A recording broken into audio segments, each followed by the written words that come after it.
Hello everyone, how's everyone doing? Hope you all are doing good. Hope you all are resonating with the readings and having a great day ahead. Let's see what is coming in the reading today. The first card, King Solomon.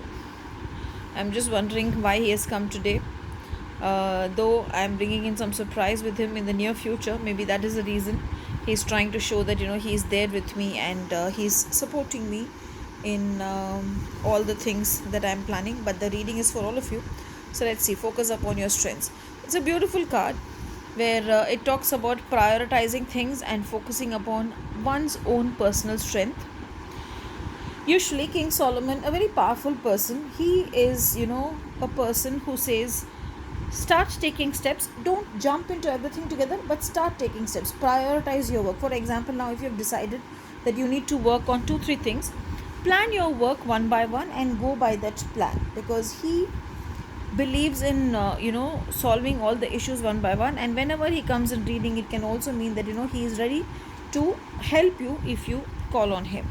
So today, if you feel there is certain things which you are not aware of how it is going to happen, then call on him.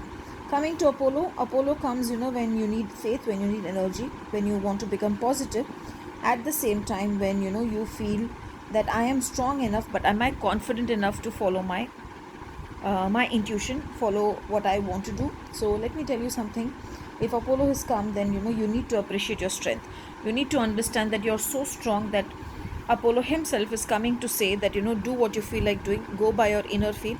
Yes, at the same time, follow the card one and prioritize your work so that everything falls in place and you are happy that things are going the way it is supposed to go.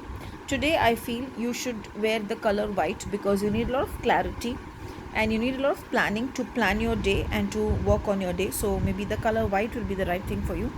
And also, if possible, in the night when you're coming back from your work, or in the evening, if you're a person who works from home, just go out somewhere, take a fresh walk, take walk in a fresh air, and while coming back, help someone in need. Whomever you feel is needy, help them in need. It can be like giving them food, or it can be like buying something for them. And I would give a small tip here: leave your slippers somewhere on the crossroads or in the middle of the road and walk back home empty feeted. So maybe wear some old slippers which you have not been wearing for a long time, and then you go for a walk. In that ways, you will be removing unwanted karmic baggage from you and bringing as a fresh start in your life. I felt when I was seeing Solomon and Apollo that you should do that, so I'm telling you that. So when you're going somewhere for a walk, wear a old pair of slippers. Somewhere when you're nearing the house, remove the slippers and start walking without the slippers. Let the karmic baggage get released. Have a blessed day.